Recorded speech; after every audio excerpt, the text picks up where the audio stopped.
चलिए आज हम लोग डिस्कस करेंगे जीवन की मूलभूत इकाई कोशिका। क्या डिस्कस करेंगे?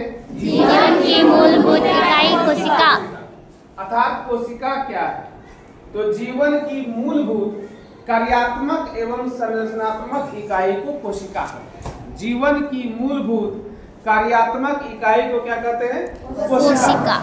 तो जैसे ये शरीर का हम लोगों का निर्माण हुआ है, चाहे किसी जंतु का निर्माण हुआ है, कोई पादप का निर्माण हुआ है, ये सारी चीजें जिस प्रकार से एक ईंट होती है, सबसे ईंट के बाद जो है ईंट से हम क्या बना सकते हैं? दीवार बना सकते हैं, दीवार से कमरा बना सकते हैं, कमरा से घर बना सकते हैं। ठीक उसी तरह से कोशिका से बना लेंगे उत्तक, उत्तक बन जाता है कोशिका को मिलाकर, और उत्तक के मिलने से अंग बन जाता है। अंग में जैसे हो जाता है हाथ, पैर, दांत, यस आइए जीभ, त्वचा, और उसके बाद पूरा शरीर बन जाता है। ठीक उसी प्रकार से हम लोग जो है कोशिका का, ये पूरे हमारे शरीर में जो है बहुत सारी कोशिका पाई जाती है। कोशिका एकल भी होती है और कोशिका बहुल भी होती है। एकल कोशिका का उदाहरण है अमीबा, क्लैमिडोमोनास, पैरामीशियम और बैक्टीरिया।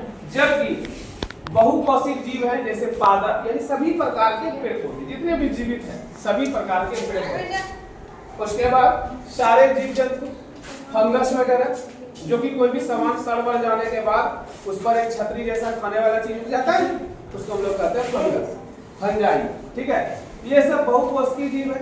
तो सबसे पहले बात आती है कि चलिए घर देखें, घर के अंदर क्या चीज है, ये कैसे पता? कमरा है, कैसे पता चला? दीवार है, ईंट है, वहां तक हम लोग कैसे पहुंचे? तो सबसे पहले रॉबर्ट हुक ने 1665 ईस्वी में, कब? 1665 ईस्वी में रॉबर्ट हुक ने सबसे पहले 1665 ईस्वी में एक पेड़ की छाल पर, पेड़ की छाल पर, जिसको कि हम लोग कॉर्क कहते हैं, पेड़ की छाल को क्या कहते हैं? कॉर्क। और इस कॉर्क वाले भाग पर मान लीजिए यह पेड़ है, अंदर में तना है, इस तरह से करके रहता है। इस भाग पर उन्होंने एक अलग तरह की संरचना देखी। किस प्रकार की संरचना? अलग तरह की संरचना देखी। जिस प्रकार से ये सपोज दैट मान लीजिए एक मकान का ईंट का डिजाइन, और जगह जगह पर उन्होंने जो है कुछ अलग तरह का एक धब्बानुमा संरचना बनाई। क्योंकि उनके पास सूक्ष्मदर्शी स्वयं का बनाया हुआ था, छोटा था, उन्होंने इतना चीज बता दिया कि कोशिका होती है और जीवन की सबसे छोटी इकाई, शरीर की सबसे छोटी इकाई, मूलभूत इकाई कोशिका होती है। ठीक है, उसके बाद 1674 ईस्वी में आगे बढ़ते हैं, तब हमारे, ठीक है, कोशिका के बारे में आगे बताते हैं कि नहीं, कोशिका उन्होंने जो बताए थे वो जीवित कोशिका, मृत कोशिका था। लेकिन उसके बाद लीवेनहॉफ, एंटोन वॉन लीवेनहॉफ, अपना नाम क्या है? Anton van Leeuwenhoek. उन्होंने बताया कि नहीं, कोशिका जीवित भी हो सकती है, जैसे हमारा शरीर का रक्त, हमारे शरीर का जीव, ये जीवित कोशिका का उदाहरण है। ठीक है, उसके बाद आगे फिर साइंस आगे निकला, फिर कोशिका में बताया कि ठीक है कोशिका है, तो कोशिका में अब जो है क्या होगा? एक केंद्रक भी होगा। कोशिका में क्या होगा? केंद्रक होगा। तो कोशिका में केंद्रक का पता किसने लगाया? Robert brown. केंद्रक का पता किसने लगाया? रॉबर्ट ब्राउन ने। रॉबर्ट ब्राउन ने। फिर कोशिका में जीव द्रव का पता लगाया। ठीक है, जीव द्रव इस तरह से फैला हुआ चिपचिपा लसलसा पदार्थ, इनको बताया कि कोशिका में क्या होता है? कोशिका में जीव द्रव भी होता है, इसका पता किसने लगाया? बताइए, जीव द्रव का पता किसने लगाया? पुरकिंजे ने पता लगाया। ठीक है, किताब में पुरोकर्ज लिखा है। उसके बाद एक सिद्धांत आया आगे चलकर, कोशिका सिद्धांत किसने दिया? तो स्लीडन एवं श्वान महोदय ने कोशिका सिद्धांत दिया। ठीक है, क्योंकि कोशिका को इंग्लिश में सेल कहते हैं, ठीक है, इंग्लिश में कोशिका को सेल करते हैं, बट कोशिका का बायोलॉजिकल नेम जो है वो साइटो है। कोशिका का बायोलॉजिकल नेम क्या है? साइटो। कोशिका का बायोलॉजिकल नेम क्या है? साइटो। साइटो। और कोशिका के अध्ययन के विज्ञान को क्या कहते हैं? साइकोलॉजी। कोशिका के अध्ययन के विज्ञान को क्या कहते हैं? साइकोलॉजी। कोशिका के अध्ययन के विज्ञान को साइटोलॉजी। साइटोलॉजी। ठीक है, आगे चलते हैं। सबसे छोटी कोशिका जो होती है वो माइकोप्लाज्मा की होती है। माइकोप्लाज्मा नामक जीवाणु है, उसकी कोशिका सबसे छोटी होती है दुनिया में। सबसे छोटी कोशिका क्या नाम है? माइकोप्लाज्मा। जैसे माइक्रोस्कोप, ठीक है, माइक्रोफोन, तो माइकोप्लाज्मा। सबसे बड़ी कोशिका जो होती है वो शुतुरमुर्ग के अंडे की होती है। आप अगर यहाँ पर देखेंगे, ठीक है, तो आप यहाँ पर देख सकते हैं, ठीक है, इसको अगर हम सर्च करेंगे और लिखेंगे क्या, ठीक है,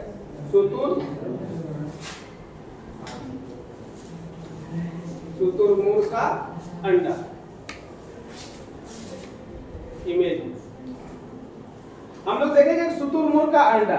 ये शुतुरमुर्ग का जो अंडा है, ठीक है, शुतुरमुर्ग एक पक्षी है। शुतुरमुर्ग क्या है? एक पक्षी है। और ठीक है, इसकी लंबी लंबी टांग होती है, लंबी लंबी बड़ा टांग होता है, ठीक है, और बड़ी सी लंबी सी क्या होती है? चोंच। बड़ी सी लंबी सी क्या होती है? चोंच, ठीक है, और एकदम लाल जैसा चोंच दिखता है। उसके बाद ये एक बड़ी बड़ी अंडा देती है, इसको हम लोग कहते हैं शुतुरमुर्ग का अंडा। तो आप लोग जो अंडा खाते हैं, ठीक है, या हम लोग खाते हैं, तो वो अंडा भी क्या है? कोशिका। अंडा क्या है? कोशिका है, ठीक है, जीवित कोशिका है। आगे चलिए, सबसे बड़ी कोशिका हो गया। मानव की सबसे छोटी कोशिका कौन सी है? तो मानव की सबसे छोटी कोशिका स्पर्म। मानव की सबसे छोटी कोशिका क्या है? स्पर्म। मानव की सबसे छोटी कोशिका स्पर्म। मानव की सबसे छोटी कोशिका स्पर्म। और ये पुरुष में पाया जाता है। किसमें पाया जाएगा? पुरुष में, ठीक है, जो मेल होते हैं उसमें पाया जाएगा स्पर्म, ठीक है। तो आप स्पर्म को देखिए किस प्रकार से स्पर्म होता है, ठीक है, ये स्पर्म है ना। इस स्पर्म को हम लोग देखते हैं, इसके कैरेक्टरिस्टिक को देखते हैं कि क्या क्या इसका कैरेक्टरिस्टिक है। चलिए यहीं पर हम लोग देख लेते हैं स्पर्म को। तो ये जो स्पर्म है, इस स्पर्म में यानी शुक्राणु, हिंदी में क्या कहते हैं? शुक्राणु। इसका एक हेड होता है, शुक्राणु का एक हेड होता है। हेड किसका बना होता है? प्रोटीन का। हेड किसका बना होता है? प्रोटीन का। हेड किसका बना होता है? प्रोटीन का हेड बना होता है। इसमें भी न्यूक्लियस होता है, यानी इसमें भी केंद्रक होता है। शुक्राणु में भी केंद्रक होता है, शुक्राणु में भी सेंट्रोसोल होता है, शुक्राणु की नेक होती है, गर्दन होती है, शुक्राणु में भी माइटोकॉन्ड्रिया होती है। यानी एक कोशिका के अंदर क्या क्या है? एक कोशिका के अंदर न्यूक्लियस है, सेंट्रोसोम है, एरोसोम है, हेड है, माइटोकॉन्ड्रिया है, ठीक है, प्लाज्मा, और लास्ट में ये हो गया हेड, ये हो गया बॉडी। ध्यान दीजिए, ये हो गया हेड, ये हो गया बॉडी, और ये हो गया टेल, ठीक है। तो शुक्राणु को गति देने का काम कौन करता है? ठीक है, कौन काम करता है? टेल करता है, इसका पूंछ करता है, ठीक है, क्या कौन करता है? पूंछ करता है। और सबसे जो बड़ी कोशिका है, सबसे बड़ी कोशिका मानव की, ये कौन कोशिका है? अंडाशय, ठीक है, अंडाशय से निकलता है, ओवरी से निकलता है, ठीक है, ओवम, अंडाणु। क्या निकलता है? अंडाणु। ओवरी से निकलेगा ओवम, और उस वो जो अंडाशय होता है, ठीक है, वहां से आपका आ जाएगा, हम लोग उसको भी देख सकते हैं। जब फिगर को आप देखेंगे तो पूरा आपको समझ में आएगा। हम देखते हैं अंडाशय।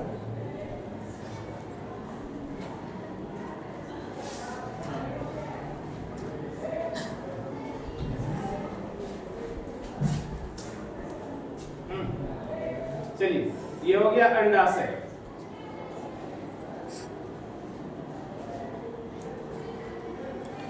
ये हो गया अंडाशय, ठीक है। यहां से देखिए, ये अंडाशय, ये अंडाशय, दो अंडाशय पाया जाता है, दो अंडाशय, ये अंडाशय है, यहाँ भी अंडाशय। ऐसा लगता है कि हाथ जैसी संरचना उसको क्या करके रखा है? पकड़ के रखा है। कैसी संरचना है? हाथ जैसी संरचना, ठीक है। ये अंडाशय है, और इस अंडाशय में बहुत सारे एग्स होते हैं, बहुत सारे अंडे होते हैं। जब बच्चों का जन्म होता है गर्ल्स का, तो 60 से 70 लाख अंडा रहता है उसमें। लेकिन उसके बाद जब उसका जन्म होता है, तो उस जन्म के समय 10 से 20 लाख अंडा होता है। जब लड़कियां मां बनने के लायक हो जाती है, तो उसमें 10 से 20 हजार ही अंडे बचते हैं। फिर वो अंडे जो है ऋतुस्राव के समय, मेंस्ट्रुएशन के समय, एक एक अंडा यहाँ से बाहर आएगा और वो गर्भाशय में आ जाएगा। ठीक है, वो ओवरी से होते हुए यहाँ तक पहुंचता है। और उसके बाद जो मेल का पार्ट होता है, ठीक है, वहां से वो स्पर्म जाता है और तब नए बेबी का निर्माण होता है, मनुष्य का निर्माण होता है, आपका निर्माण हुआ है, मेरा निर्माण हुआ है, आने वाली हमारे पीढ़ी का निर्माण हुआ है। चलिए उसके बाद हम लोग नेक्स्ट देखेंगे। नेक्स्ट हम लोग इसके बाद देखते हैं अंडाशय हो गया। विभाजन रहित कोशिका क्या है? इसमें कोई विभाजन नहीं होता है, ठीक है। तो विभाजन रहित कोशिका जो है उसका नाम है न्यूरॉन। क्या नाम है? न्यूरॉन। न्यूरॉन भी एक कोशिका। न्यूरॉन कोशिका कहाँ पाया जाता है? तो मस्तिष्क में पाया जाता है, यानी हेड में, मस्तिष्क में पाया जाएगा, ब्रेन में। इसको हम लोग ब्रेन कोशिका भी कहते हैं। कौन कोशिका? Brain cell. ये ब्रेन सेल है। ब्रेन में बहुत सारी कोशिका पाई जाती है, ब्रेन सेल, ठीक है। इसे हमको ब्रेन सेल भी कहते हैं। इस कोशिका में विभाजन नहीं होता है, ठीक है। किस कोशिका में? किस कोशिका में? न्यूरॉन में। न्यूरॉन में विभाजन नहीं होता है, डिवीजन नहीं होता है, उसमें बंटवारा नहीं होता है, ठीक है। वो कोशिका दो भाग में बंटता नहीं है। एक कोशिका जितना है उतना ही वो कोशिका रहेगा। और उसमें अगर विभाजन होना शुरू हो जाएगा तो आपको क्या हो जाएगा? ब्रेन कैंसर हो जाएगा। कौन कैंसर? Brain cancer. ट्यूमर बन जाएगा और धीरे धीरे व्यक्ति की सोचने की शक्ति घटने लगेगी, वो कमजोर हो जाएंगे, ठीक है। उसके बाद नेक्स्ट में हम लोग आते हैं तेजी से विभाजित कोशिका। तो हम लोग को कितना लीवर है? एक। कितना लीवर है? एक लीवर, ठीक है। तो ये जो है, अगर मान लीजिए ये लीवर इस प्रकार से है, सपोज दैट मान लीजिए ये लीवर है। लीवर देखिएगा आप लोग, लीवर दिखा, ठीक है। उससे पहले हम दिखाते हैं न्यूरॉन, ठीक है। फटाफट देखते हैं न्यूरॉन।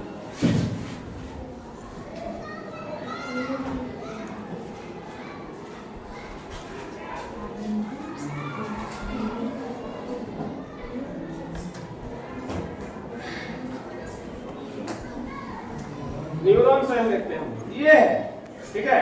ये न्यूरॉन, इसको हम लोग तंत्रिका तंत्र भी कहते हैं। क्या कहते हैं?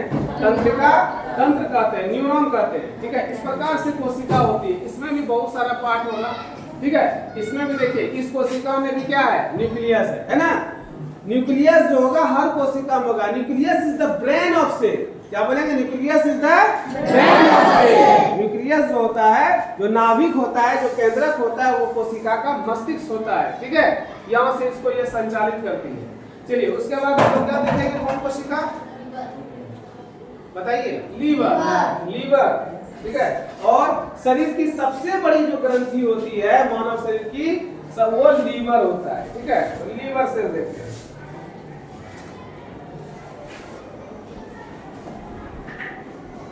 लीवर से स्पेलिंग में मिस्टेक है, बट दिख जाएगा, ठीक है। ये होता है लीवर, ठीक है, जिसको हम लोग यकृत कहते हैं, ठीक है। गांव घर के भाषा में इसको हम लोग कलेजी भी कर देते हैं। ये लीवर है। इस लीवर में भी देखेंगे तो यहाँ पर इसमें भी न्यूक्लियस मिल जाएगा। लीवर एक ही होता है हम लोगों का, एक ही लीवर होता है, ठीक है। और ये भोजन को पचाने का काम, बहुत मल्टीपर्पज काम करता है, ठीक है। और ये इस लीवर को अगर यहाँ से थोड़ा सा इसमें कट जाए तो फिर जाके इस कटने के बाद फिर से जुड़ जाए, ठीक है। इसका सबसे बड़ा खासियत यही है। लीवर को आप काट दीजिए, फिर लीवर क्या होगा? जुड़ जाएगा। लेकिन अगर न्यूरॉन है, ब्रेन है, ब्रेन में आपको थोड़ा सा चोट लग गया अंदर में और वहां का ब्रेन, ठीक है, वो विभाजित तो होगा नहीं, जिसके कारण से आपका दिमाग शून्य हो जाएगा, एकदम आप क्या हो जाइएगा? खल्लास हो जाएगा। क्या हो जाइएगा? खल्लास हो जाइएगा, खत्म हो जाइएगा, ठीक है। उसके बाद हो गया एकल कोशिका। इन सभी को हमने आपको बता दिया। चलिए ठीक है, अब फिर से हम लोग देखेंगे। से हम लोग जो है एक कपड़ा पहनते हैं, फिर दोबारा कपड़ा पहन लेते हैं थोड़ा मोटा होने के लिए।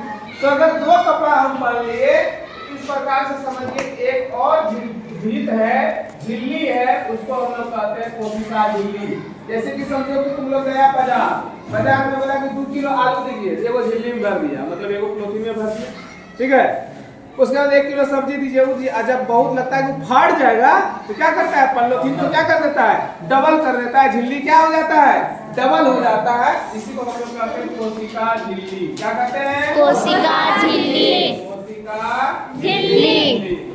इंग्लिश में इसको क्या कहते हैं? Cell membrane. क्या कहते हैं? Cell membrane.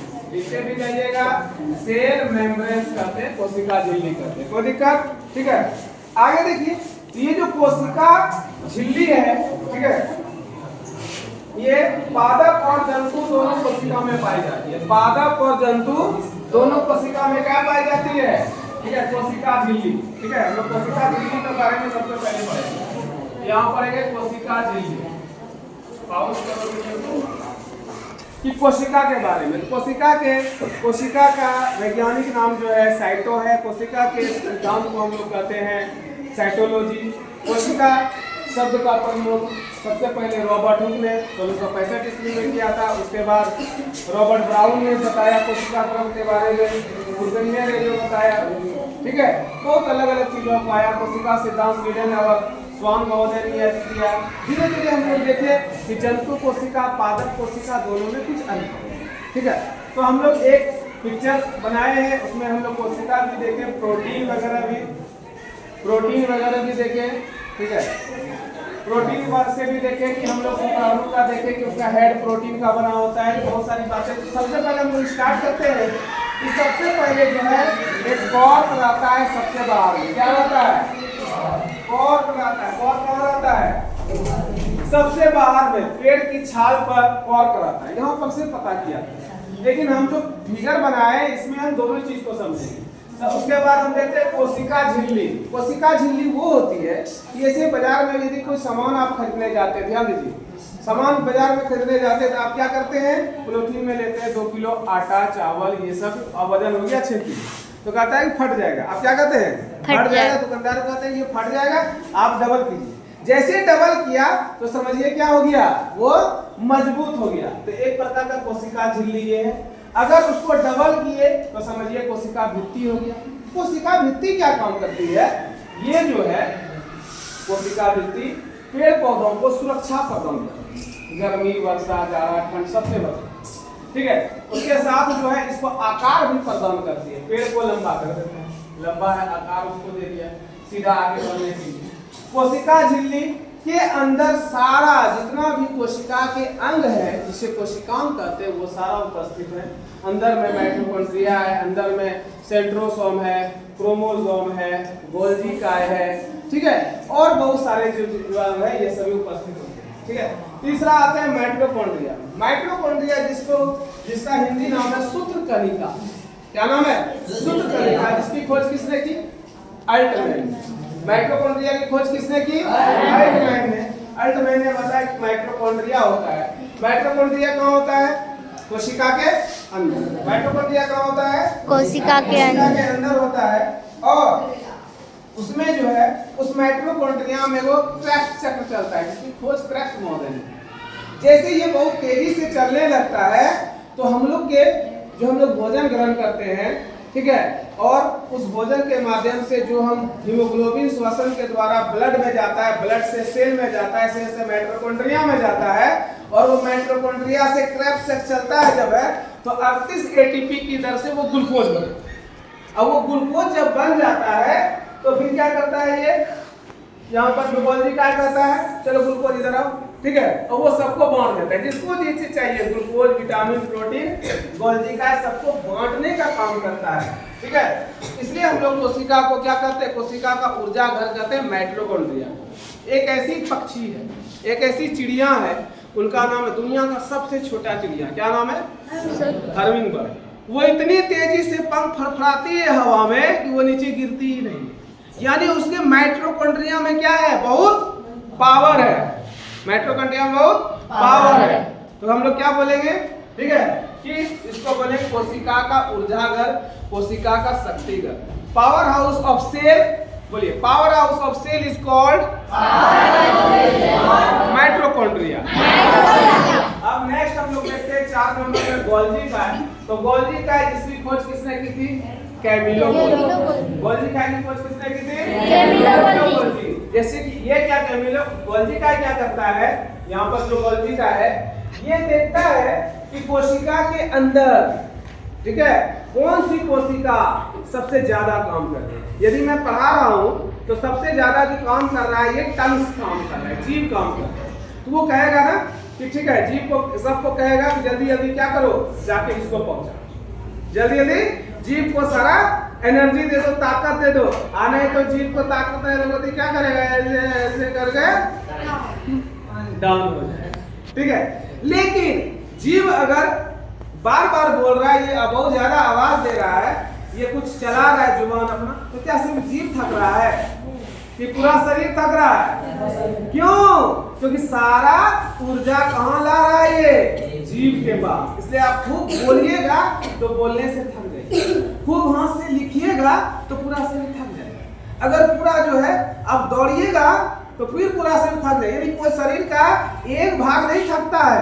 यदि आप 20 बार फैट ऐसे ऐसे चलाए तो ये हाथ भी थका, ये भी थका, पूरा शरीर थक गया, क्योंकि गोल्जी का अपना काम सही से करता है। कौन काम सही से करता है? गोल्जी का। किसने खोज की गोल्जी का की? माइटोकॉन्ड्रिया की खोज किसने की? देखो किस तरह, रोको